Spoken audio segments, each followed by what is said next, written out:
Hello everyone, welcome to all of you. This is Anju Maurya और हम लोग पढ़ रहे हैं फोटोसिंथेसिस। एक लेक्चर हमारा कंप्लीट भी हो गया है फोटोसिंथेसिस का। आगे जो है अगले लेक्चर में हम लोग पढ़ेंगे, दैट इज़ द इसके आगे का जो फोटोसिंथेसिस जो पहला लेक्चर था वो कंप्लीट हो गया है। इस लेक्चर में हम लोग फोटोसिंथेसिस को पूरा ख़त्म कर देंगे। तो देखिए, अभी तक हम लोगों ने एक्सपेरिमेंट वगैरह पढ़ा था फोटोसिंथेसिस में कि किसने क्या एक्सपेरिमेंट किया है, फोटोसिंथेटिक पिगमेंट क्या होते हैं, फोटोसिंथेटिक पिगमेंट में कौन वाटर सॉल्युबल है, कौन लिपिड सॉल्युबल है, ठीक है। उसके बाद हमने बताया था फोटो सिस्टम 1 क्या है, फोटो सिस्टम 2 क्या है। अब इस लेक्चर में हम लोग फोटोसिंथेसिस में अगला टॉपिक पढ़ने जा रहे हैं, that is the light reaction. तो मैंने बताया कि जो लाइट रिएक्शन होती है, देखिए एकदम स्टार्टिंग में ही मैंने आपको बता दिया था कि लाइट रिएक्शन में क्या होती है। एक बार ज़रा ध्यान से स्टार्टिंग वाला कहाँ गया मैं उसको बता दूँ। स्टार्टिंग में एकदम एक बार इसको देख लेते हैं। एकदम स्टार्टिंग में जब मैं चैप्टर स्टार्ट कर रही थी उस वक्त मैंने बताया था कि जो देखिए लाइट रिएक्शन है, फोटोसिंथेसिस में दो चीज़ होती है, एक लाइट रिएक्शन, एक डार्क रिएक्शन। देखिए जो लाइट रिएक्शन है ना, वो कहाँ होती है, ग्रैना में, इसलिए इसको ग्रैनल रिएक्शन भी कहते हैं, ग्रैनल रिएक्शन भी कहते हैं। और डार्क रिएक्शन कहाँ होती है, स्ट्रोमा में, तो इसको हम स्ट्रोमल रिएक्शन भी कहते हैं। और भी नाम है, हम आगे बताएंगे आपको। लाइट रिएक्शन को हिल रिएक्शन भी कहते हैं, हिल रिएक्शन, क्योंकि हिल ने इस पे ज़्यादा एक्सपेरिमेंट किया था। हिल एक्सपेरिमेंट दूसरा था, हमने हिल एक्सपेरिमेंट आपको पढ़ाया है।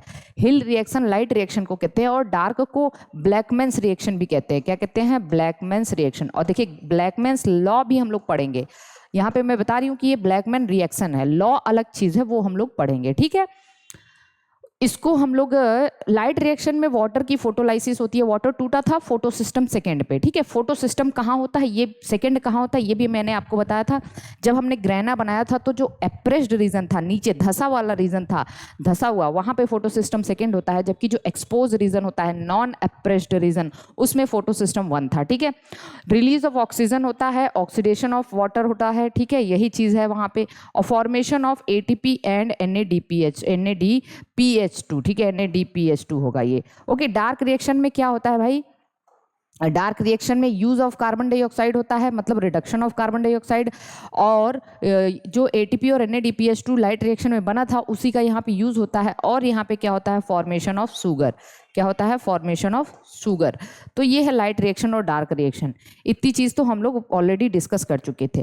अब देखिए यहाँ पे आगे जो हम लोग पढ़ने जा रहे हैं वो लाइट रिएक्शन क्या होता है, उसके स्टेप क्या क्या है, इसको देखेंगे, ठीक है। तो देखिए यहाँ तक हो गया था, हाँ, लाइट रिएक्शन। आइए यहाँ पे हम लोग लाइट रिएक्शन के बारे में डिटेल में पढ़ते हैं।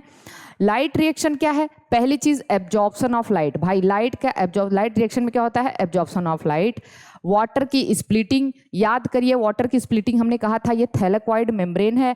थैलेक्वाइड के मेम्ब्रेन में PS2 पे जो होता है वाटर की स्प्लिटिंग होती है, और ल्यूमन साइड में, ठीक है ना, कहाँ पे, ल्यूमन साइड में, थैलेक्वाइड मेम्ब्रेन के ल्यूमन साइड में वाटर की स्प्लिटिंग होती है। और वहाँ पे एक कॉम्प्लेक्स होता है, वाटर स्प्लिटिंग कॉम्प्लेक्स, जिसमें 4 मैग्नीज आयन, 2 कैल्शियम आयन और 1 क्लोराइड आयन होता है। बहुत बार क्वेश्चन पूछा जाता है कि वाटर स्प्लिटिंग कॉम्प्लेक्स या उसी को ऑक्सीजन इवॉल्विंग कॉम्प्लेक्स भी कहते हैं, उनमें कौन कौन से मेटल आयन होते हैं, तो ये आपको पता होना चाहिए, ठीक। रिलीज ऑफ ऑक्सीजन, ऑक्सीजन यही रिलीज होता है, ल्यूमन में ऑक्सीजन रिलीज होता है थैलेक्वाइड के, ठीक है। फॉर्मेशन ऑफ एसिमिलेटरी पावर, देखिए बहुत इंपॉर्टेंट है भाई, एसिमिलेटरी पावर क्या क्या है, ATP, देखो ATP और NADPH2, इसको हम कहते हैं एसिमिलेटरी पावर। क्योंकि देखिए फोटोसिंथेसिस को आप लोग एसिमिलेशन भी कहते हो, क्या कहते हो, एसिमिलेशन, इसीलिए एसिमिलेशन कहते हैं, इसीलिए एसिमिलेटरी पावर क्या होता है, ATP और NADPH2 को एसिमिलेटरी पावर कहते हो, ठीक। अब देखो यहाँ पे 2 रिएक्शन होती है, एक लाइट रिएक्शन में ही 2 चीज होती है, एक होता है साइक्लिक और नॉन साइक्लिक फोटोफॉस्फोराइलेशन, और दूसरा होता है साइक्लिक फोटोफॉस्फोराइलेशन। जरा ध्यान से देखेंगे, इसमें नॉन साइक्लिक, ठीक है, और दूसरा क्या है, साइक्लिक है। याद रखना, नॉन साइक्लिक हमने बताया था PS1 और PS2 दोनों यहाँ पे यूज होता है, यहाँ पे केवल PS1 यूज होता है। तो कहाँ होता है ये? ग्रेनल लैमेली में। हमने कहा था ना, जो ग्रेना है, ये ग्रेना ऐसे बनाया था मैंने, इसमें PS1 PS2 दोनों है, इसलिए यहाँ पे ग्रेनल लैमेली में नॉन साइक्लिक होता है। जबकि दो ग्रेना के बीच में हमने कहा था इसको जोड़ने के लिए स्ट्रोमल लैमेली होता है, जिसमें केवल PS1 होता है, इसलिए स्ट्रोमल लैमेली में जो होता है साइक्लिक होता है। ठीक है, नॉन साइक्लिक में फोटोलाइसिस ऑफ वाटर होता है, ये इंपॉर्टेंट है। ठीक है, क्योंकि यहाँ पे फोटोलाइसिस ऑफ वाटर PS2 पे होता है, तो PS2 यहाँ है तभी यहाँ पे फोटोलाइसिस ऑफ वाटर होगा। यहाँ PS2 नहीं है, इसलिए यहाँ पे फोटोलाइसिस ऑफ वाटर नहीं होगा। जहाँ पे फोटोलाइसिस वाटर होगा वहाँ पे ऑक्सीजन रिलीज होगा, इसमें ऑक्सीजन रिलीज नहीं होता है। और याद रखना, ऑक्सीजन रिलीज होगा तभी जो है ना, देखो मैं बार बार यहाँ NADPH2 रहेगा। देखो, फोटोलाइसिस ऑफ वाटर टूटेगा तभी ऑक्सीजन रिलीज होगी और इलेक्ट्रॉन प्रोटॉन भी रिलीज होते हैं। तो इलेक्ट्रॉन रिलीज होगा, तो इलेक्ट्रॉन रिलीज होगा तो फाइनल इलेक्ट्रॉन NADPH है, NADP प्लस है, NADP प्लस, तो वही NADPH2 बनाता है ना इलेक्ट्रॉन लेके। तो जब फोटोलाइसिस ही नहीं होगा तो इलेक्ट्रॉन ही रिलीज नहीं होगा और फिर NADPH2 भी नहीं बनेगा इसमें। ठीक है, तो यहाँ पे देखो दोनों ATP दोनों में बनता है, यहाँ पे भी बनता है, यहाँ पे भी बनता है। तो ये डिफरेंस इंपॉर्टेंट है, इसको याद रखना। क्योंकि देखिए फास्फोराइलेशन का मतलब होता है ATP का बनना, फास्फोराइलेशन, और फोटोफास्फोराइलेशन का मतलब लाइट की प्रेजेंस में ATP का बनना। तो यहाँ भी ATP बन रही है, यहाँ भी ATP बन रही है, इसीलिए इसको भी फोटोफास्फोराइलेशन कहते हैं, इसको भी फोटोफास्फोराइलेशन कहते हैं। ATP दोनों जगह बनती है, NADPH2 यहाँ बनता है, ऑक्सीजन यहाँ रिलीज होता है। ठीक है, ये याद रखना। एक बहुत इंपॉर्टेंट क्वेश्चन है, यहाँ पे मैंने लिखा हुआ है DCMU, एक केमिकल है, DCMU पूछा जा चुका है। DCMU एक केमिकल है, एक हर्बिसाइड है। ये क्या है? हर्बिसाइड। हर्बिसाइड तो जानते हैं ना, जो खरपतवार को मारने के लिए होता है। वो PS2 का इनहिबिटर है। किसका? PS2 का इनहिबिटर है, PS2 को रोक देता है, इसलिए नॉन साइक्लिक का इनहिबिटर है। किसका? नॉन साइक्लिक का इनहिबिटर है। ये क्वेश्चन अभी अभी अभी आपके दिमाग में एकदम जम जाना चाहिए, क्वेश्चन आए तो गलत नहीं होना चाहिए। ठीक, चलिए आगे हम लोग देखते हैं। अब एक थोड़ा सा हम नॉन साइक्लिक का डायग्राम मैंने बनाया हुआ है, उसको देख लीजिए। साइक्लिक तो मैं ऐसे ही समझा दूंगी, नॉन साइक्लिक का एक डायग्राम मैंने ड्रॉ किया हुआ है, इसको जरा ध्यान से हम लोग देखते हैं। ठीक है, चलिए अब इसको थोड़ा सा मैं जूम कर रही हूँ, आप इसको ध्यान से समझना। ठीक है, जितना मैं बताऊंगी उसको फोकस करना। ये पूरा का पूरा यहाँ से लेके ऐसे ऐसे ऐसे ये नॉन साइक्लिक है। इसको कहते हैं जेड स्कीम। क्या कहते हैं? Z scheme. जेड, क्योंकि देखो ये जेड जैसा ऐसे करके ऐसे स्ट्रक्चर बना है। तो जेड स्कीम अगर आपसे पूछे जेड स्कीम, तो आप बताओगे ये नॉन साइक्लिक का इलेक्ट्रॉन ट्रांसपोर्ट चेन है, जेड स्कीम। देखो सबसे पहले क्या होता है यहाँ पे? सबसे पहले होता है PS2। हमने कहा था PS2 सबसे पहले वर्क करता है और उस पर लाइट पड़ती है 4 फोटोन की। 4 फोटोन की लाइट याद रखना, 4 फोटोन की लाइट जरूरी है यहाँ पे। और ये P680 होगा ना, हमने बताया था। ठीक है, तो यहाँ पे वाटर की फोटोलाइसिस हो जाती है। PS2 पे वाटर की फोटोलाइसिस होती है, ऑक्सीजन, इलेक्ट्रॉन, प्रोटॉन रिलीज होते हैं। तो प्रोटॉन तो ल्यूमन में रह जाता है, ऑक्सीजन ल्यूमन में रह जाता है। ठीक है, फिर ये एक्साइटेड स्टेट में जाता है, तो P680 एक्साइटेड मैंने यहाँ पे लिखा हुआ है। ठीक है, P680 एक्साइटेड हो गया। और आपसे क्वेश्चन पूछा जाता है कि नॉन साइक्लिक में प्राइमरी इलेक्ट्रॉन एक्सेप्टर कौन है? तो pheophytin. That is very very important. एक मॉलिक्यूल होता है जिसको हम कहते हैं फियोफाइटिन, ये बात आपको याद रखनी है। नॉन साइक्लिक का प्राइमरी इलेक्ट्रॉन एक्सेप्टर है PS2 से। PS2 से जो इलेक्ट्रॉन आया वो सबसे पहले फियोफाइटिन एक्सेप्ट करेगा। फिर क्यूनोन A, ठीक है, क्यूनोन दिया हुआ है यहाँ पे, क्यूनोन A, क्यूनोन B, फिर cytochrome B6F। Cytochrome B6F proton pump का काम करता है। आप थोड़ा सा इसको जो है वहाँ पे चले जाइए। मैंने कहा था कि जब हम एक थैलेक्वाइड बनाएंगे तो यहाँ पे जो होता है इलेक्ट्रॉन को लेता कौन है? साइटोक्रोम B6F यहीं पे पड़ा होता है। और वो क्या करता है? वो प्रोटॉन पंप करता है स्ट्रोमा से ल्यूमन में। कहाँ से? स्ट्रोमा से ल्यूमन में। तो ये एक प्रोटॉन पंप है। ये क्या है? एक प्रोटॉन पंप है। इसका काम पता होना चाहिए। ये प्रोटॉन को स्ट्रोमा से ल्यूमन में पंप करता है। कहाँ से कहाँ? स्ट्रोमा से ल्यूमन। फिर ये एक मॉलिक्यूल के पास ये इलेक्ट्रॉन जाता है, उस मॉलिक्यूल का नाम है प्लास्टोसियोनिन। मैंने लिखा है, देखो यहाँ से क्वेश्चन पूछा जा सकता है, प्लास्टोसियोनिन। और ये प्लास्टोसियोनिन जो है copper containing blue colour pigment होता है। ये क्वेश्चन आ सकता है। ऐसा कौन सा मॉलिक्यूल है जो copper containing blue colour pigment है? तो प्लास्टोसियानिन। और दूसरा क्वेश्चन यहाँ से पूछा जाता है, देखिए इसके बाद PS1 आ जाता है, फोटोसिस्टम 1। तो दूसरा क्वेश्चन आपसे पूछा जाता है कि फोटोसिस्टम सेकेंड और फोटोसिस्टम 1 के बीच में कौन है? प्लास्टोसियानिन के बीच में इलेक्ट्रॉन जो है वो इलेक्ट्रॉन को ट्रांसफर करने वाला कौन है? पीसी, प्लास्टोसियोनिन। तो प्लास्टोसियोनिन फोटोसिस्टम सेकेंड और फोटोसिस्टम 1 के बीच में इलेक्ट्रॉन ट्रांसपोर्ट करता है। उसके बाद देखिए ये PS1 भी 4 फोटोन की लाइट यूज करता है। टोटल कितना फोटोन हो गया? 8 हो गया। टोटल 4 यहाँ 4 यहाँ। और PS1 जो है फिर वो एक्साइटेड में आ जाएगा, P700 है ना ये, ठीक है। फिर यहाँ से A0, ये भी एक टाइप का क्लोरोफिल होता है। फिर A1, ठीक है, यहाँ से यहाँ इलेक्ट्रॉन। फिर फाइनली फेरिडॉक्सिन। ये देखो फेरिडॉक्सिन मैं लिख रही हूँ, कभी कभी ये क्वेश्चन आता है। फेरिडॉक्सिन इलेक्ट्रॉन लेता है और फेरिडॉक्सिन एक आयरन सल्फर प्रोटीन है, ये भी इंपॉर्टेंट है। आपसे पूछा जाता है फेरिडॉक्सिन में आयरन सल्फर, जैसे PGT के एग्जाम में साइटोक्रोम के बारे में पूछा गया था, वो मैं क्वेश्चन डिस्कस कराऊंगी कभी तो बताऊंगी, ठीक है।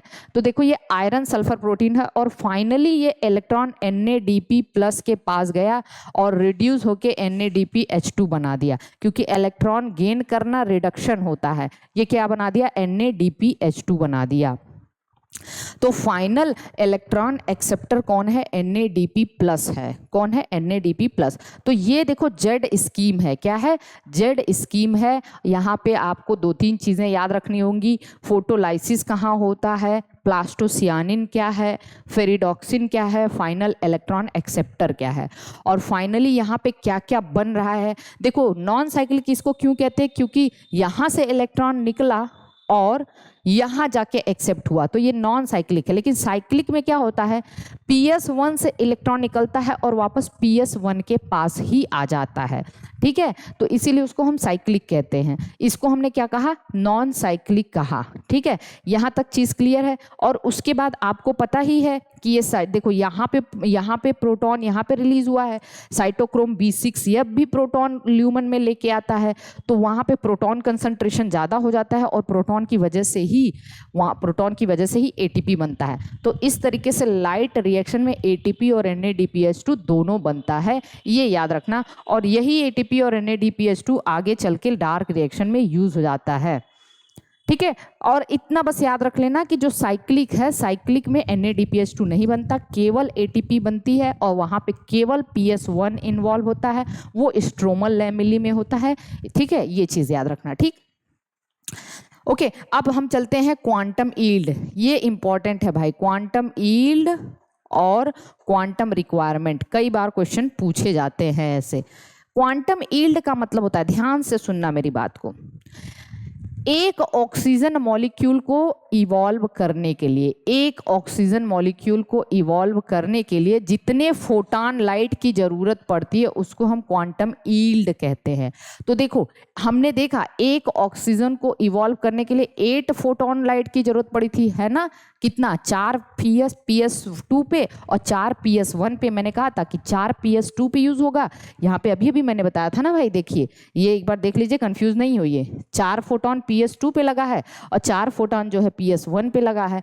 तो एक फोटॉन, एक ऑक्सीजन को रिलीज करने के लिए जितने फोटॉन लाइट यूज होते हैं उसको हम क्वांटम यील्ड कहते हैं। ये 1/8 हो गया, मतलब 0.125, 12.5%। कितना हो गया? 12.5% हो गया।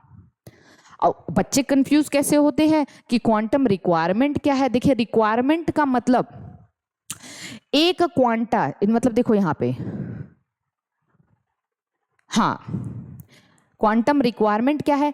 एक ऑक्सीजन इवॉल्व करने के लिए यहाँ पे देखो जितने क्वांटा लाइट की जरूरत पड़ती है उसको क्वांटम रिक्वायरमेंट कहते हैं। और हम यहाँ पे थोड़ा सा उल्टा लिखे हैं, हमने थोड़ा सा उल्टा यहाँ पे लिख दिया है। क्वांटम रिक्वायरमेंट कितना हो गया, 8 हो गया, ये तो सही है। क्वांटम रिक्वायरमेंट 8 हो गया क्योंकि एक फोटोन को एक ऑक्सीजन को इवॉल्व करने के लिए जितना फोटोन लाइट यूज करेंगे उसको हम क्वांटम रिक्वायरमेंट कहते हैं। तो क्वांटम रिक्वायरमेंट तो 8 है ना, 4 4, हाँ सही है। और एक फोटोन लाइट यूज करके जितने ऑक्सीजन इवॉल्व करेंगे हम उसको क्वांटम यील्ड कहते हैं। ये भी सही है, नहीं इसका जस्ट उल्टा हो जाएगा, बिल्कुल सही है, कोई दिक्कत नहीं है। तो क्वांटम रिक्वायरमेंट 8 हो जाएगा और क्वांटम यील्ड 12.5% हो जाएगा। ये ठीक है, अब यहां तक कोई कंफ्यूजन नहीं होना चाहिए।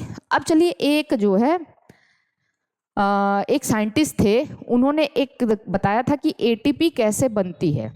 ठीक है, एटीपी। अब आप बताओ कि एटीपी कहाँ कहाँ बनता है। एटीपी एक तो क्लोरोप्लास्ट में बनता है और एक माइटोकॉन्ड्रिया में बनता है। ठीक है, क्लोरोप्लास्ट में लाइट की प्रेजेंस में एटीपी बनता है, तो इसीलिए इसको हम क्लोरोप्लास्ट में लाइट की प्रेजेंस में एटीपी बनता है, इसलिए इसको हम फोटोफॉस्फोराइलेशन कहते हैं। और देखो माइटोकॉन्ड्रिया में ऑक्सीडेशन रिडक्शन एनर्जी यूज होती है एटीपी बनाने के लिए, इसको हम ऑक्सीडेटिव फॉस्फोराइलेशन कहते हैं। पहले इतनी बात क्लियर करिए, जब हम रेस्पिरेशन पढ़ाएंगे तो वहां पे हम एकदम अच्छे से बता देंगे। ठीक है, क्लोरोप्लास्ट में लाइट की प्रेजेंस में एटीपी बन रहा है तो फोटोफॉस्फोराइलेशन, और माइटोकॉन्ड्रिया में ऑक्सीडेशन रिडक्शन एनर्जी यूज होती है, इसलिए उसको ऑक्सीडेटिव फॉस्फोराइलेशन कहते हैं। अब देखो एटीपी बनने की जो मैकेनिज्म है उसको हम कहते हैं केमी ऑस्मोटिक मैकेनिज्म। क्या कहते हैं, केमी ऑस्मोटिक मैकेनिज्म। और इसको पीटर मिशेल ने दिया था, इसको प्रपोज किया था पीटर मिशेल ने। ओके, और इन्होंने क्या बताया कि देखो केमी ऑस्मो, यहाँ पे दो प्रोसेस हो रहा है, एक केमिकल प्रोसेस एक ऑस्मोटिक प्रोसेस। उन्होंने कहा एटीपी बनने की प्रोसेस को केमिकल प्रोसेस है, और जो प्रोटॉन का मूवमेंट होता है, हमने कहा था high proton to low proton जाता है, वो लाइक ऑस्मोटिक प्रोसेस है। कैसा है, ऑस्मोटिक प्रोसेस, इसीलिए इसको कहते हैं केमी ऑस्मोसिस। ठीक है, अब जरा ध्यान से हम इसको एक डायग्राम बना के आपको समझा देने हैं, कुछ नहीं है इसमें, आपको बस समझना ऐसे है कि देखो ये हमने बनाया था थैलेक्वाइड, एक थैलेक्वाइड मेम्ब्रेन बनाई थी, बीच में ल्यूमन है, ये ल्यूमन है, यहाँ पे हमने कहा था ये PS2 है। ठीक है, ये लाइट एब्जॉर्ब किया, सबसे पहले फोटोलाइसिस ऑफ वाटर हुआ, 2 वाटर मॉलिक्यूल यहाँ पे टूटते हैं। ठीक है, और यहाँ पे एक ऑक्सीजन इवॉल्व होता है, 4 प्रोटॉन इवॉल्व होता है और 4 इलेक्ट्रॉन। और ये इलेक्ट्रॉन अब वही हमने बताया था नॉन साइक्लिक, याद करिए कौन लिया फर्दर साइटोक्रोम B6F लिया, और इसने इलेक्ट्रॉन आगे पास किया तो प्रोटॉन को स्ट्रोमा से ल्यूमन में पास किया, प्रोटॉन को ये स्ट्रोमा से ल्यूमन में पास कर रहा है। ये यहाँ पे क्या है, स्ट्रोमा है ना, ये क्या है, स्ट्रोमा है। तो ल्यूमन में प्रोटॉन कंसंट्रेशन बढ़ रहा है ना, यहाँ से भी प्रोटॉन, ऑक्सीजन के ये वाटर के फोटोलाइसिस से भी प्रोटॉन, और यहाँ से, तो ल्यूमन में प्रोटॉन का कंसंट्रेशन बहुत ज़्यादा बढ़ गया। ठीक, इतनी बात क्लियर है। फिर फाइनल इलेक्ट्रॉन पीसी के पास आया, प्लास्टोसियोनिन, फिर इलेक्ट्रॉन आया फोटोसिस्टम 1 के पास, फोटोसिस्टम 1 से फेरिडॉक्सिन के पास, फेरिडॉक्सिन से NADP प्लस के पास, है ना, NADP plus final electron acceptor हो, और ये इलेक्ट्रॉन एक्सेप्ट करके NADPH2 बना देता है, रिड्यूस हो जाता है, तो यहाँ पे NADPH2 बन चुका है। अब देखिए यहाँ पे ये डबल मेम्ब्रेन तो है ही, ठीक है, डबल मेम्ब्रेन है। यहाँ पे एक होता है आपका CF0 पार्टिकल।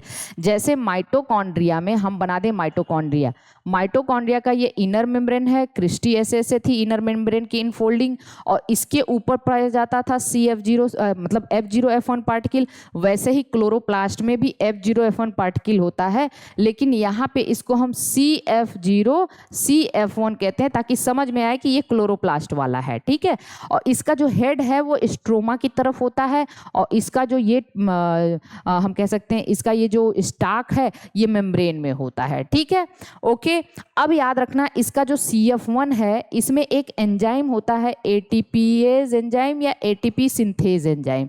ये इनएक्टिव होता है। कैसा होता है? इनएक्टिव होता है। और प्रोटॉन यहाँ ज़्यादा है, प्रोटॉन यहाँ कम है ना, स्ट्रोमा में प्रोटॉन कम है।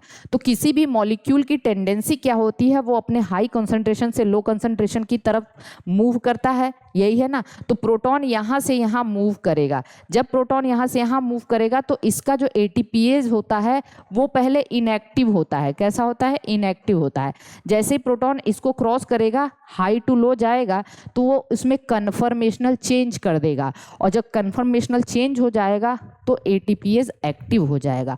और ATPase क्या करेगा? वो ADP और इनऑर्गेनिक फॉस्फेट से ATP बना देगा। क्या बना देगा? ATP। तो प्रोटॉन का मूवमेंट एक फैसिलेटेड डिफ्यूजन है। हम देखिए अभी ट्रांसपोर्ट पढ़ाए थे, फैसिलेटेड डिफ्यूजन का मतलब कोई चीज़ हाई टू लो जाए तो डिफ्यूजन तो है, और वहाँ पे किसी कैरियर प्रोटीन की हेल्प से जाती है। ये एक प्रोटीन ही होती है, ये क्या है? एक प्रोटीन ही है, CF0 CF1। किसी प्रोटीन की हेल्प से जाए तो इसको हम कहते हैं फैसिलेटेड डिफ्यूजन। तो यही है केमी ऑस्मोटिक मैकेनिज्म, मतलब कैसे ATP बनता है। तो ATP बनने के लिए सबसे ज़रूरी चीज़ होती है प्रोटॉन ग्रेडियंट। क्या होता है? Proton gradient. मतलब एक तरफ मेम्ब्रेन के एक तरफ प्रोटॉन ज़्यादा होना चाहिए और एक तरफ प्रोटॉन कम होना चाहिए। और ATP बनने की प्रोसेस को कहते हैं फास्फोराइलेशन। और क्लोरोप्लास्ट में लाइट की प्रेजेंस में बनता है, इसलिए उसको फोटोफास्फोराइलेशन कहते हैं। और माइटोकॉन्ड्रिया में लाइट की ऑक्सीडेशन रिडक्शन एनर्जी यूज होती है, इसलिए वहाँ पे उसको ऑक्सीडेटिव फास्फोराइलेशन कहते हैं। ये चीज़ हम रेस्पिरेशन पढ़ाएंगे तो आपको बताएंगे। तो इस तरीके से इसको पॉज करिए और इसको फटाफट नोट कर लीजिए। बस आपको केमी ऑस्मोटिक मैकेनिज्म पता होना चाहिए कि केमी ऑस्मोटिक मैकेनिज्म दिया था पीटर मिशेल ने, ठीक है, कि क्या दर्शाने के लिए वो किस तरीके से ATP बनता है। और ATP बनने के लिए सबसे ज़रूरी चीज़ क्या होनी चाहिए?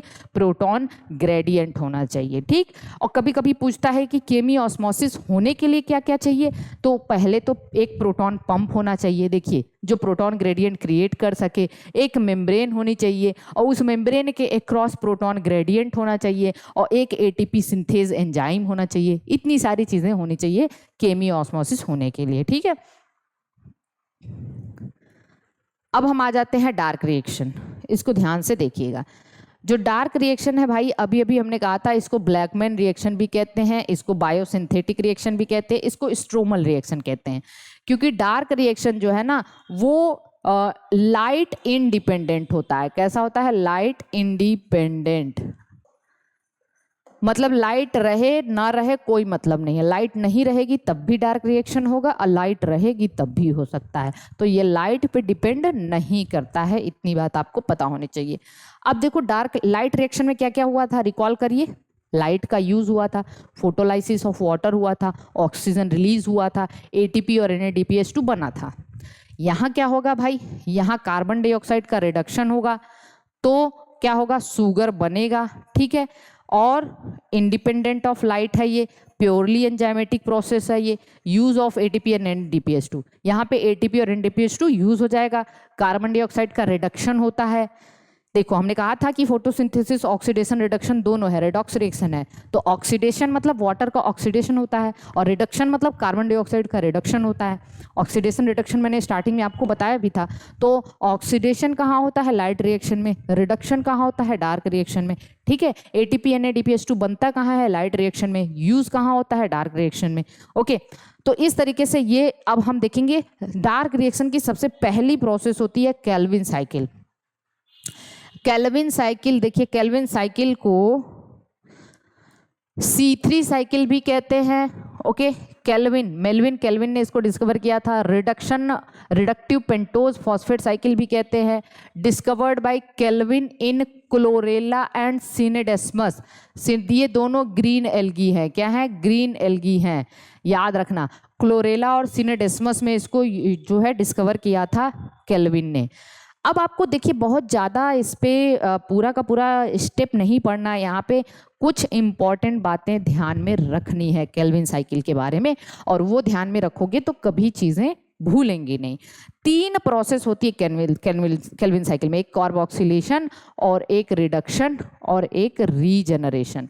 आपको पहली चीज़ क्या याद रखनी है, कार्बोक्सिलेशन पहला स्टेप होता है, ठीक। और कार्बोक्सिलेशन होता किसका है, इसका सबस्ट्रेट होता है, केल्विन साइकिल का सबसे पहला सबस्ट्रेट होता है RUBP, ribulose 1,5 bisphosphate, ribulose 1,5 bisphosphate. और ये एक 5 कार्बन का शुगर है, ये पेंटोज शुगर है, याद रखना 5 कार्बन का, ठीक है। तो सबसे पहला स्टेप, सबसे पहला सबस्ट्रेट क्या होता है, RUBP। सबसे पहला स्टेप क्या है, कार्बोक्सिलेशन। और कार्बोक्सिलेशन होता किसका है, RUBP का होता है। तो RUBP का कार्बोक्सिलेशन कराओ आप, RUBP 5 कार्बन, और इसका कार्बोक्सिलेशन करा दो, यहाँ से 1 कार्बन, और सबसे पहला प्रोडक्ट बनता है 3PGA का 2 मॉलिक्यूल, 3PGA का 2 मॉलिक्यूल, ठीक, क्योंकि PGA में 3 कार्बन है ना। और अभी मैंने कहा था ये फॉस्फोग्लिसरिक एसिड है, ठीक है, जिसपे फास्फोरस तीसरे कार्बन पे है, इसके 2 मॉलिक्यूल बनते हैं। और इसीलिए मैंने कहा था कि फोटोसिंथेसिस में जो पहला प्रोडक्ट बनता है वो 3PGA बनता है। क्या बनता है, 3PGA, जिसको हम ट्रायोज शुगर कहते हैं। ओके, तो आपको क्या याद है, और इसके लिए जो एंजाइम होता है उस एंजाइम का नाम है रुबिस्को। देखो Rubisco, ribulose 1,5 bisphosphate carboxylase oxygenase. हम आगे रुबिस्को के बारे में बताएंगे। तो आप याद रखना रुबिस्को एक ऐसा एंजाइम है जो दो एक्टिविटी परफॉर्म करता है, कार्बोक्सिलेशन भी, ऑक्सीजनेशन भी। इसका फुल फॉर्म है राइब्यूलोज, ठीक है, देखना राइब्यूलोज 1,5 बिसफॉस्फेट, ठीक है, बिसफॉस्फेट कार्बोक्सिलेज ऑक्सीजनेज, ठीक है। ये बाई फंक्शनल एंजाइम है। बाई फंक्शनल मतलब 2 फंक्शन करता है, कार्बोक्सिलेशन भी, ऑक्सीजनेशन। लेकिन यहाँ तो बस कार्बोक्सिलेशन करवा रहा है, कार्बोक्सिलेशन करवा रहा है। तो सब आपको याद रखना है, केल्विन साइकिल का सबसे पहला सबस्ट्रेट RUBP होता है, और RUBP का कार्बोक्सिलेशन होता है। तो कार्बोक्सिलेशन सबसे पहला स्टेप है, और उसके लिए जो सबसे एंजाइम इंपॉर्टेंट एंजाइम होता है वो RUBP। RUBP को कहते हैं pace maker of Calvin cycle, pace maker of Calvin cycle, मतलब यही केल्विन साइकिल स्टार्ट करवाता है। जैसे हार्ट का पेस मेकर ऐसे नोड होता है, तो हार्ट बीट की ओरिजिन जो होती है ऐसे नोड से शुरू होती है, इसीलिए ऐसे नोड को कहते हैं पेस मेकर ऑफ हार्ट।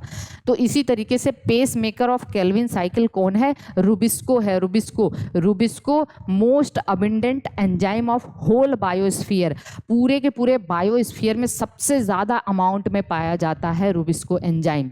हम वो पढ़ा रहे थे प्रोटीन, तो आपको बताया था, ठीक है।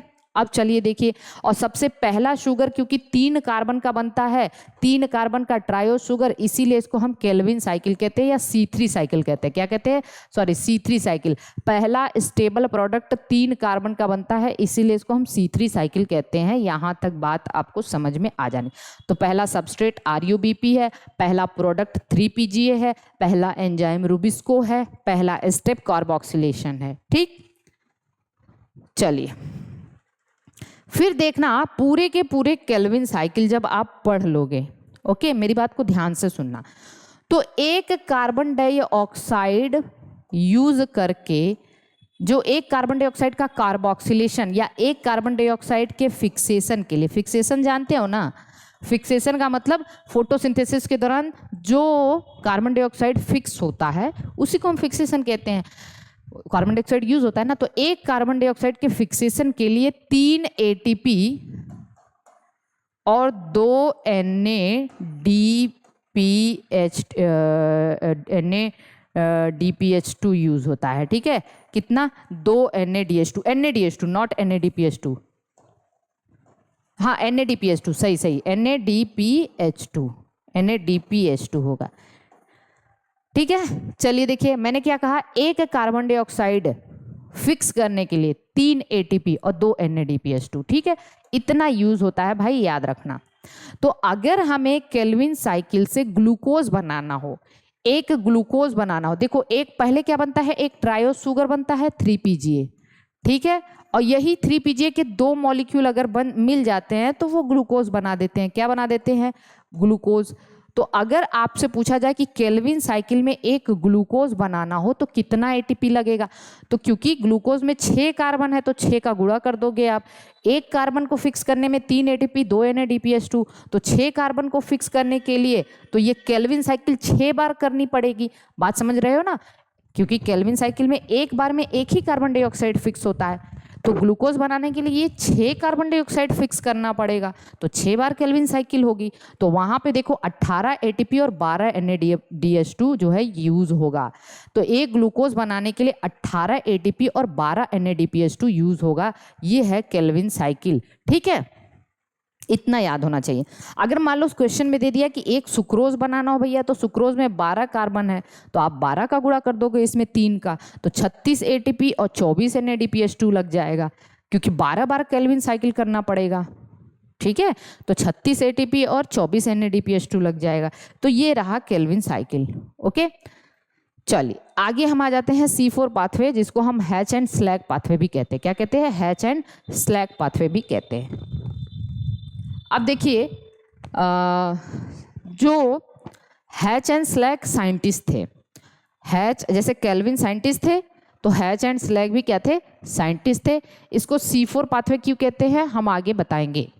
सबसे पहले इसको रिपोर्टेड किया गया था ग्रैमिनी फैमिली में, मतलब सुगर केन, मेज और sorghum. Also found in dicot family, dicot plant में भी होता है।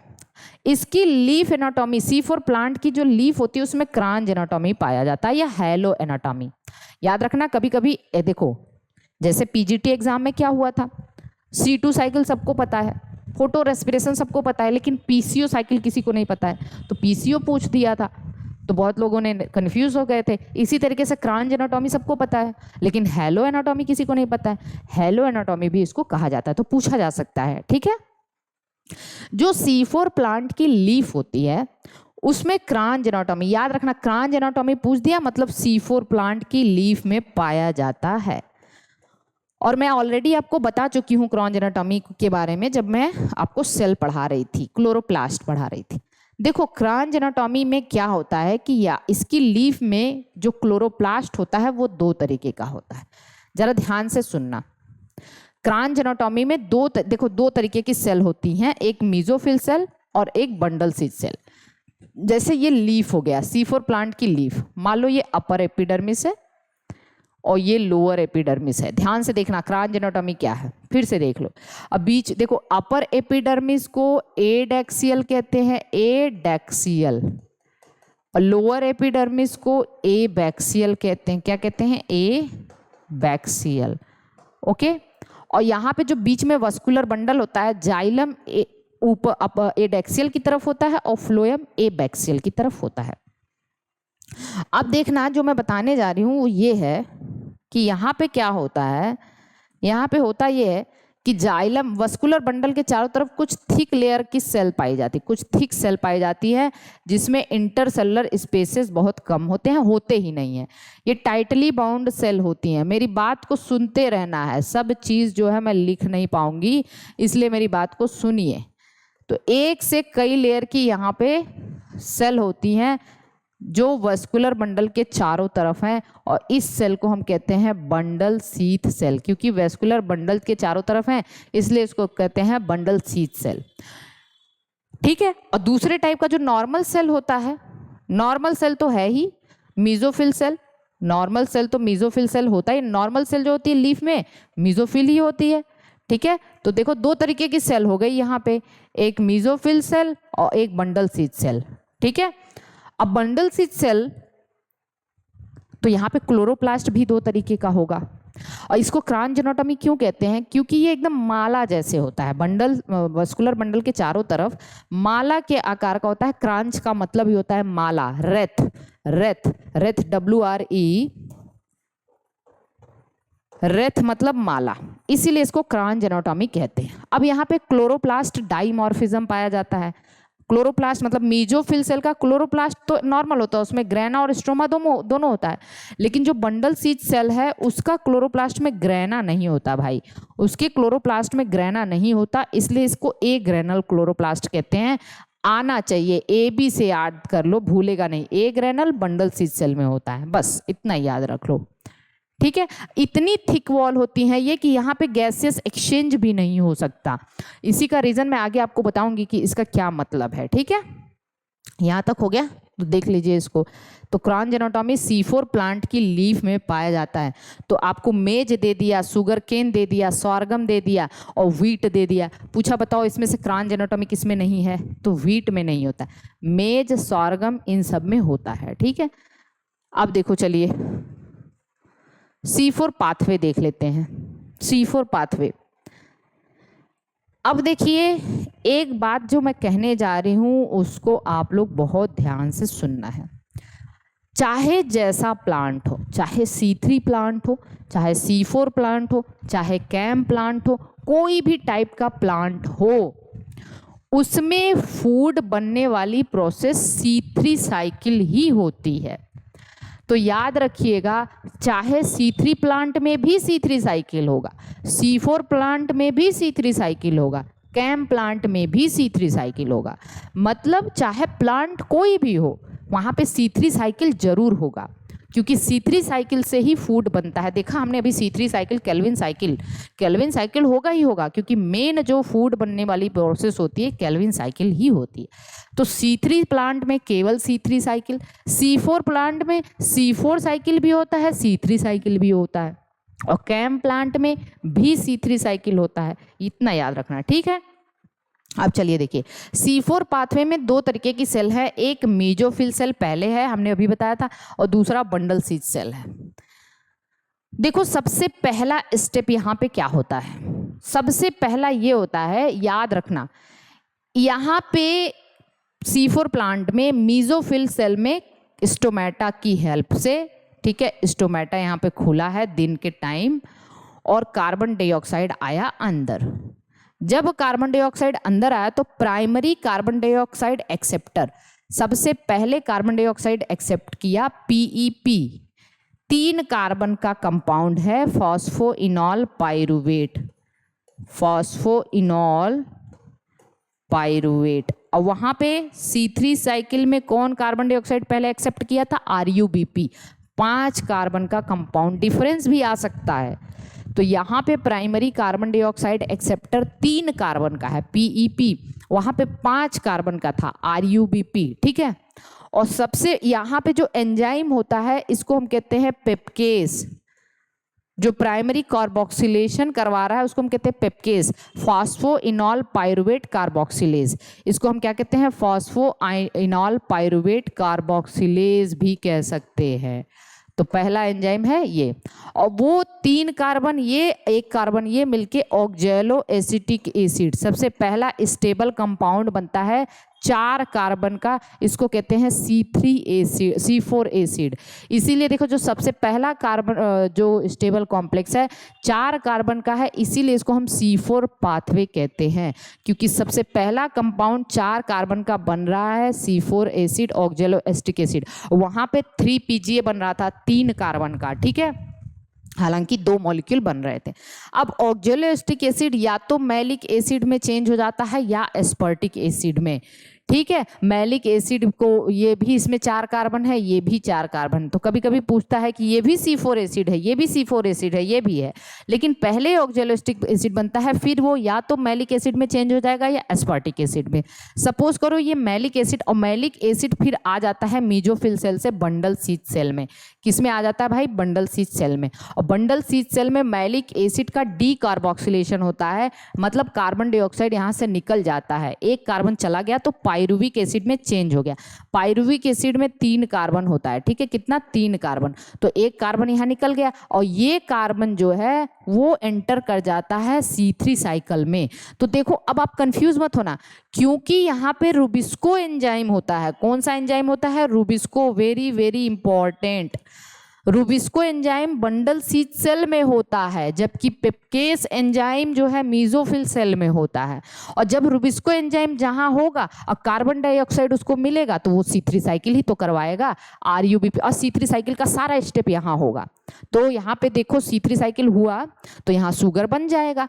तो अब सवाल ये है कि C3 प्लांट में रूबिस्को मीजोफिल सेल में था, क्योंकि वहाँ बंडल शीथ तो था नहीं, लेकिन C4 प्लांट में रूबिस्को बंडल शीथ में है। किस में है? बंडल शीथ में। पहला डिफरेंस तो आपको यही याद रखना है। C3 प्लांट में जो है रूबिस्को कहाँ था? मीजोफिल सेल में था, लेकिन C4 प्लांट में ये बंडल शीथ में है। तो बंडल शीथ में रूबिस्को होता है और मीजोफिल सेल में पेप्केस होता है। ओके, चलिए देखिए अब क्या हुआ, ये पायरुविक एसिड फिर यहाँ आ जाता है और पायरुविक एसिड जो है रीजनरेट कर देता है फिर से फॉस्फोइनॉल पायरुवेट को। जब देखो पायरुविक एसिड इसको रीजनरेट करेगा तो यहाँ पे क्या होता है, एक ATP यूज होता है और एक ATP एक AMP में कन्वर्ट हो जाता है। एक ATP एक AMP में हो गया, इसकी बीमारी शुरू हो गई।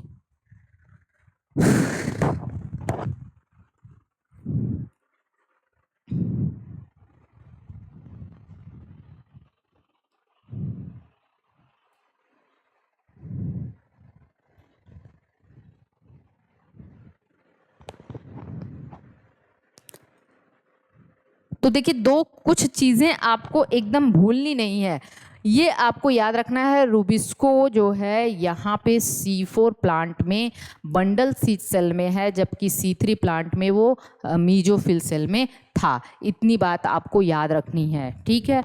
और दूसरी चीज़, C4 प्लांट में C3 साइकिल कहाँ हो रहा है? C4 प्लांट में C4 पाथवे भी हो रहा है और C3 साइकिल भी हो रहा है। C3 साइकिल यहाँ कहाँ हो रहा है? बंडल शीथ सेल में हो रहा है। कहाँ हो रहा है? बंडल शीथ में। और वहाँ पे C3 प्लांट में C3 साइकिल मीजोफिल में होता था, वहाँ बंडल शीथ तो था नहीं। तो ये सब डिफरेंस है। और यहाँ पे अगर आपसे पूछे कि यहाँ पे प्राइमरी कार्बन डाइऑक्साइड एक्सेप्टर कौन है भैया C4 में, तो आप कहोगे कि पेप्केस है या फॉस्फोइनॉल पायरुवेट है, ठीक है ना। और वहाँ पे कौन था? RUBP था। इतनी चीजें आपको याद रखनी है।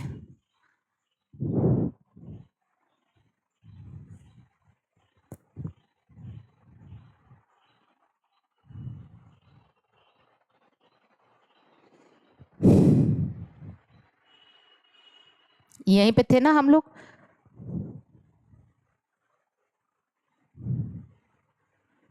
ठीक है, अब देखो क्या हुआ, अब ये पायरुविक एसिड यहाँ पे आ गया तो ये इसको फिर से रीजनरेट कर देता है, किसको? फास्फोइनॉल। और यहाँ पे एक ATP की जरूरत पड़ती है और एक ATP एक AMP में टूटता है, 2 इनऑर्गेनिक फॉस्फेट रिलीज होता है।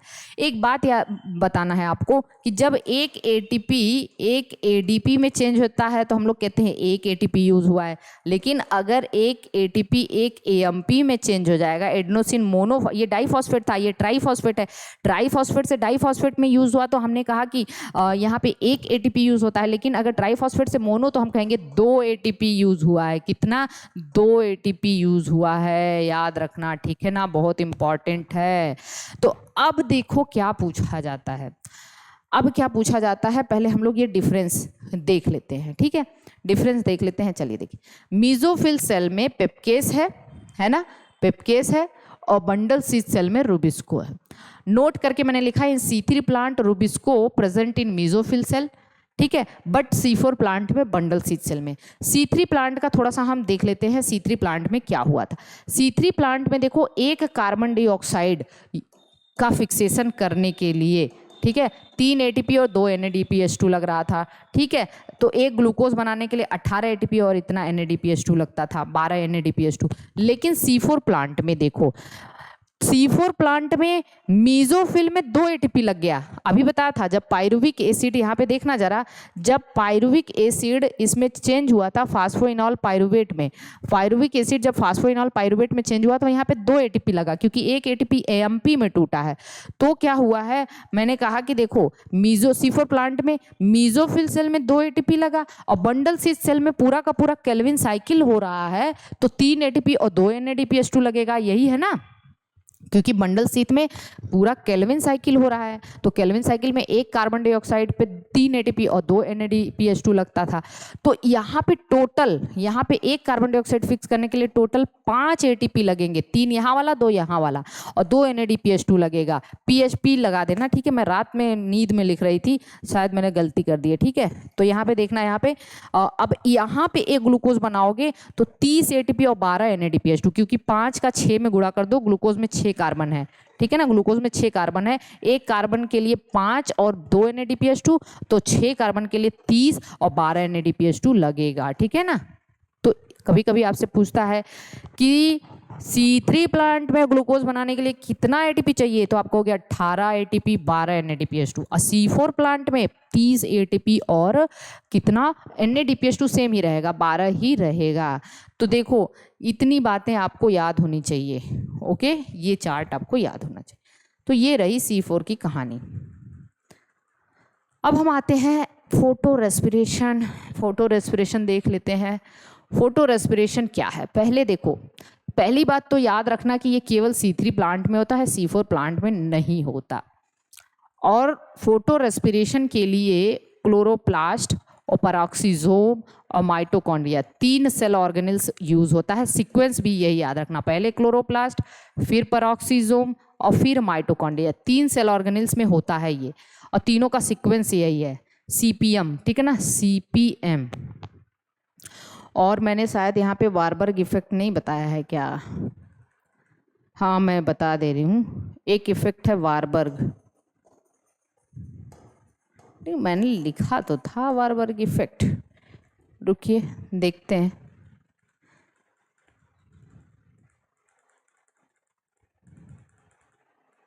हाँ लिखा है, चलिए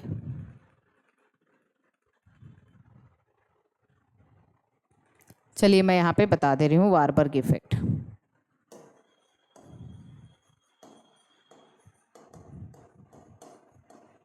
देखिए वारबर्ग एक साइंटिस्ट थे। उन्होंने क्या ऑब्जर्व किया? उन्होंने ऑब्जर्व किया कि जो C3 प्लांट होते हैं, सपोज करिए ये C3 प्लांट, ठीक है, इनको जब हाई लाइट दिया जाता है, हाई लाइट याद रखना, हाई लाइट, जब इनको हाई लाइट दिया जाता है तो अब पता है प्लांट रिलीज करते हैं ऑक्सीजन और यूज करते हैं कार्बन डाइऑक्साइड, जनरली तो ये होता है ना। लेकिन इन्होंने क्या देखा कि इसका उल्टा हो गया, हाईलाइट देने पे, हाईलाइट देने पे इसका उल्टा हो गया, ये रिलीज कर रहा है कार्बन डाइऑक्साइड और यूज कर रहा है ऑक्सीजन। अरे ये तो रेस्पिरेशन हो गया, ये क्या हो गया, ये तो रेस्पिरेशन हो गया। क्योंकि देखो रेस्पिरेशन में हम ऑक्सीजन यूज करते हैं, कार्बन डाइऑक्साइड निकालते हैं, प्लांट भी रेस्पिरेशन करने लगा क्या? तो वारबर्ग ने कहा भाई कुछ तो है कि प्लांट रेस्पिरेशन कर रहा है जब उसको हम हाई लाइट दे रहे हैं, लेकिन केवल C3 प्लांट, ठीक है, केवल C3 प्लांट। और इसकी वजह से उन्होंने देखा यहाँ पे क्वांटम यील्ड घट गया। क्या हो गया? क्वांटम यील्ड घट गया। क्वांटम यील्ड घट गया मतलब जो ऑक्सीजन, जो नेट फूड वगैरह ऑक्सीजन वगैरह बनना था वो नहीं बन रहा है। तब तो ये जो है इन्होंने कहा, इसी को नाम दिया भैया, क्योंकि हाई लाइट की प्रेजेंस में रेस्पिरेशन हो रहा है, लाइट की प्रेजेंस में रेस्पिरेशन हो रहा है, तो इसको इन्होंने नाम दिया फोटो रेस्पिरेशन। क्या नाम दिया? Photo respiration. और किसमें? केवल C3 प्लांट में, C3 प्लांट में। C4 में नहीं होता।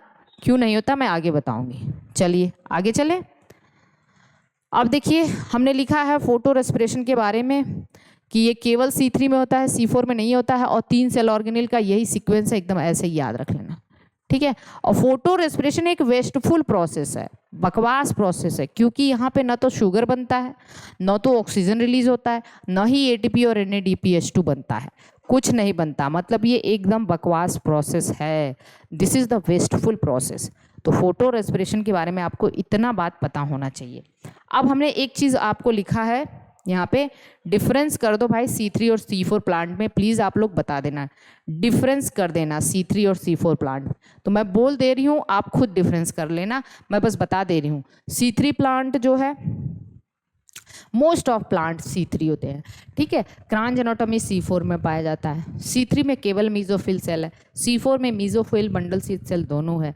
C3 का primary carbon dioxide acceptor RUBP है, यहाँ पे PEP है, यहाँ पे पहला प्रोडक्ट 3PGA बनता है, यहाँ पे ऑक्जेलो एसिटिक एसिड बनता है, ठीक है। और यहाँ पे रूबिस्को मीजोफिल सेल में होता है, यहाँ पे रूबिस्को बंडल सीट सेल में होता है, यहाँ पे प्राइमरी कार्बोक्सिलेशन करवाने वाला रूबिस्को है, यहाँ पे पेप्केस है, पहला कार्बोक्सिलेशन पेप्केस कराता है। और एक चीज़ याद रखना, यहाँ पे फोटो रेस्पिरेशन होता है और यहाँ पे फोटो रेस्पिरेशन नहीं होता है। ये ट्रॉपिकल हाई टेम्परेचर, ठीक है, ट्रॉपिकल एरिया वगैरह में पाए जाते हैं, हाई टेम्परेचर पे पाए जाते हैं, ठीक है। याद रखना C4 हाई टेम्परेचर को टॉलरेट कर सकता है, हाई लाइट को टॉलरेट कर सकता है, तभी तो क्यों, क्योंकि यहाँ पे फोटो रेस्पिरेशन और इसका ईल्ड ज़्यादा होता है। C4 प्लांट में ईल्ड ज़्यादा होता है, क्रॉप ईल्ड जाता है वो ज़्यादा होता है as compare to this one. और क्यों ज़्यादा होता है हम बताएंगे, क्योंकि यहाँ पे फोटो रेस्पिरेशन नहीं होता है। और C3 में तो जैसे ही लाइट तेज पड़ना शुरू हुई वैसे फोटो रेस्पिरेशन होना शुरू हो जाता है, और फोटो रेस्पिरेशन होना शुरू हो जाता है तो वहाँ पे ईल्ड घटती है ना, क्या होता है, ईल्ड घटना शुरू हो जाती है। तो ये आप डिफरेंस कर लीजिएगा। और हम फोटो रेस्पिरेशन के बारे में थोड़ा सा बता दे रहे हैं। फोटो रेस्पिरेशन का देखिए दूसरा नाम है C2 पाथवे। अरे एक नया पाथवे आ गया, C3 पढ़ लिया, C4 पढ़ लिया, अब C2 आ गया। C2 क्यों कहते हैं, क्योंकि पहला कॉम्प्लेक्स बनता है ग्लाइकोलेट। ग्लाइकोलेट वहाँ पे ऑक्जेलोएसिटिक एसिड बन रहा था C4 में, और उसमें 4 कार्बन था इसलिए उसको C4 कहे। C3 में 3PGA बन रहा था, उसमें 3 कार्बन था इसलिए उसको C3 कहा। इसमें ग्लाइकोलेट पहला बनता है, इसमें 2 कार्बन होता है इसलिए इसको C2 पाथवे कहते हैं। इसे PCO पाथवे भी कहते हैं, photosynthetic chemical oxidation, photosynthetic chemical oxidation pathway. PGT 2021 का क्वेश्चन है, ठीक है। वारबर्ग इफेक्ट अभी हमने बता दिया। वारबर्ग इफेक्ट क्या था कि उन्होंने देखा कि जब C3 प्लांट को हाईलाइट दो तब तो ये उल्टा काम करने लगता है, ऑक्सीजन लेने लगता है, कार्बन डाइऑक्साइड रिलीज करने लगता है, और ये रेस्पिरेशन है, और यही रेस्पिरेशन लाइट की प्रेजेंस में हो रहा है इसलिए इसको फोटो रेस्पिरेशन कहते हैं। अब हम आते हैं भाई रूबिस्को, महान एंजाइम रूबिस्को के बारे में थोड़ा सा देखेंगे। जो रूबिस्को है अभी अभी हमने कहा था कि ये केल्विन साइकिल का पेस मेकर है। ये 2 बाई फंक्शनल एंजाइम है। बाई फंक्शनल एंजाइम का मतलब है ये 2 तरीके का काम करवाता है। ये कार्बोक्सिलेशन भी करवाता है, ऑक्सीजनेशन भी करवाता है, मतलब कार्बन डाइऑक्साइड को भी जोड़ेगा, ऑक्सीजन को भी यूज़ करता है, ठीक है।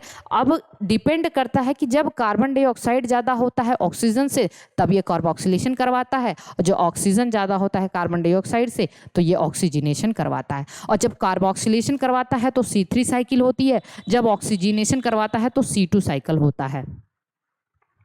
बात समझ में आ रही है कि एकदम सर से निकल रहा है सब कुछ, ये बताइए।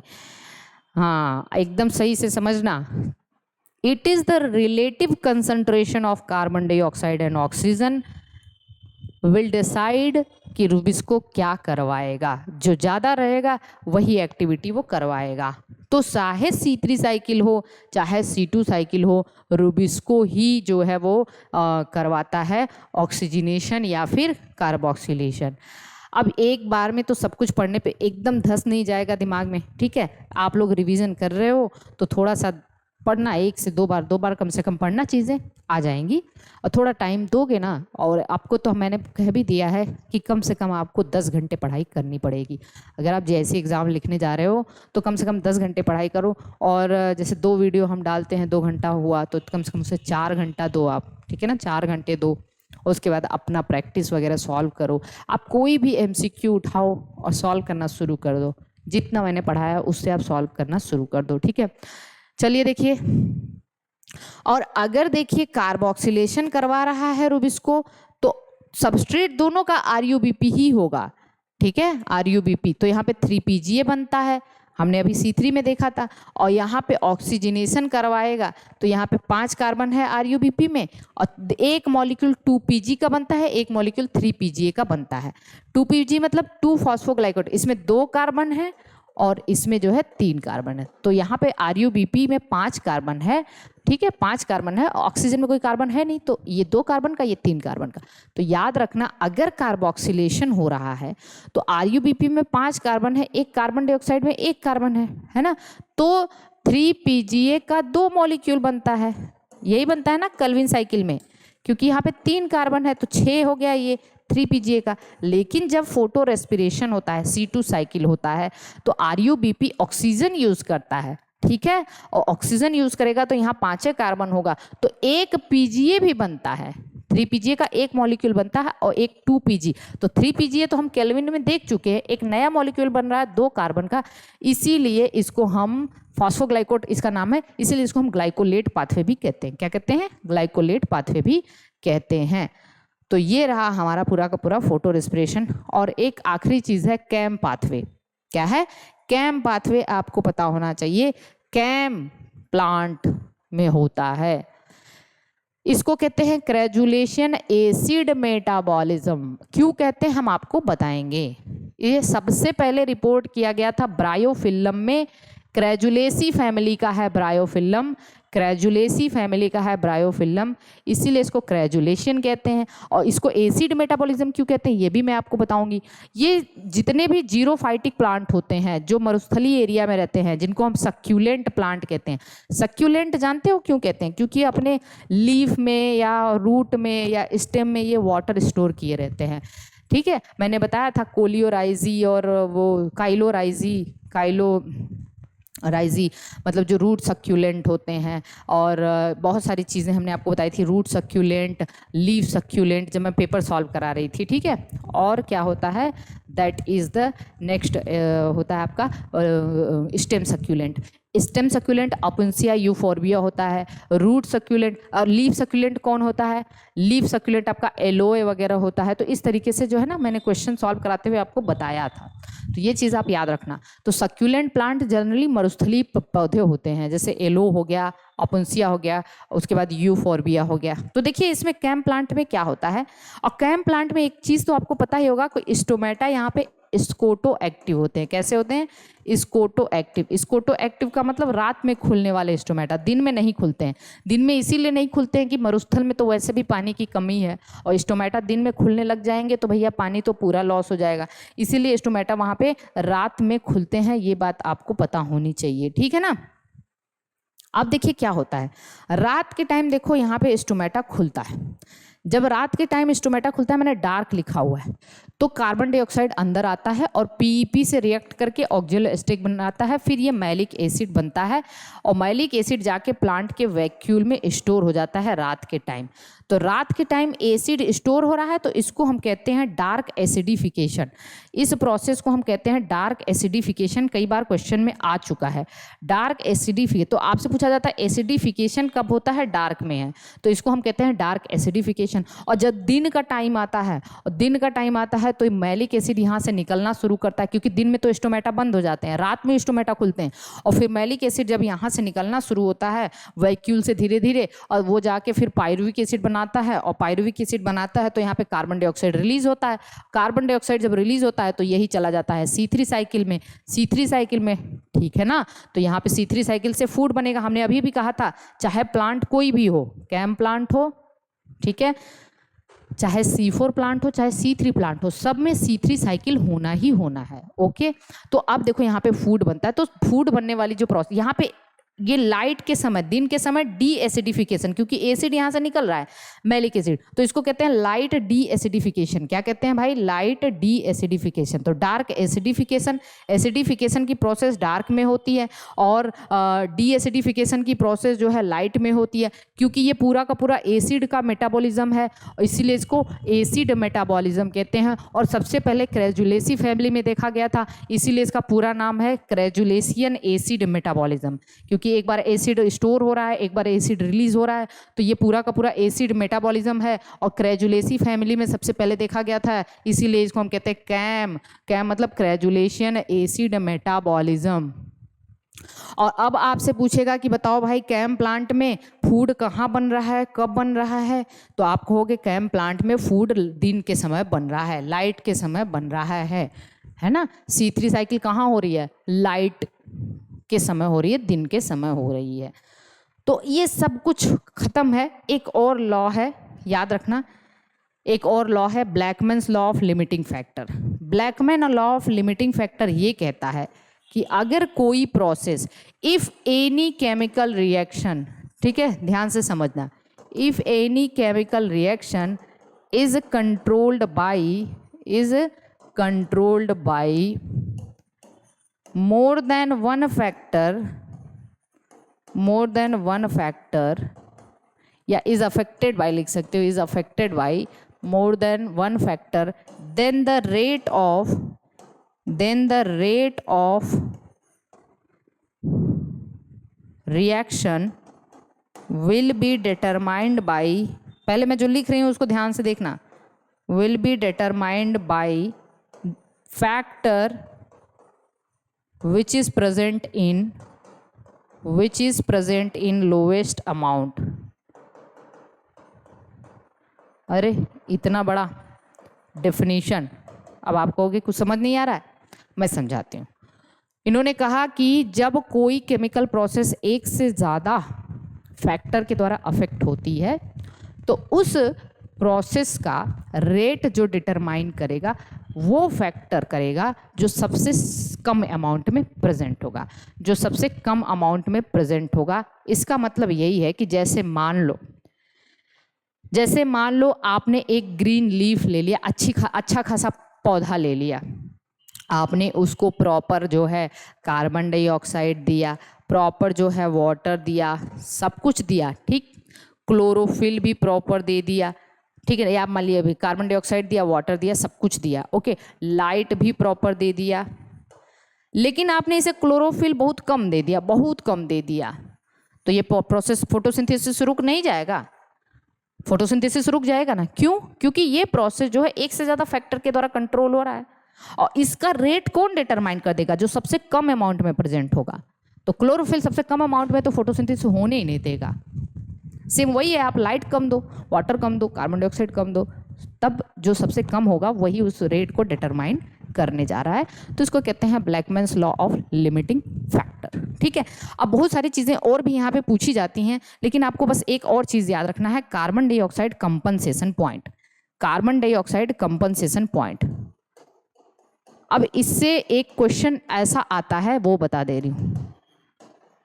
अब ये फैक्टर अफेक्टिंग का फोटोसिंथेसिस को कौन फैक्टर अफेक्ट करता है, ये तो बच्चों वाली कहानी है।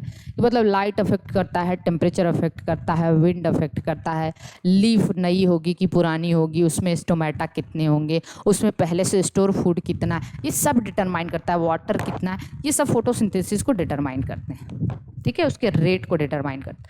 लेकिन जो एक्चुअल क्वेश्चन बनते हैं वो देखो ऐसे बनते हैं, कार्बन डाइऑक्साइड कंपनसेशन का मतलब है कि कौन जो कार्बन डाइऑक्साइड को कौन कितना यूज करता है। तो देखो C3 प्लांट का ज़्यादा होता है carbon dioxide compensation point than C4 plant, मतलब C3 प्लांट ज़्यादा कार्बन डाइऑक्साइड यूज करता है देन C4 प्लांट, ओके। इसका कंपनसेशन पॉइंट होता है 450 माइक्रोलीटर पर लीटर, ठीक, माइक्रोलीटर पर लीटर, और इसका होता है 360 माइक्रोलीटर पर लीटर। मतलब कौन ज़्यादा कार्बन डाइऑक्साइड यूज़ करेगा, ये, और ये कम। इसीलिए आपने कभी नाम सुना है ग्रीन हाउस क्रॉप। ग्रीन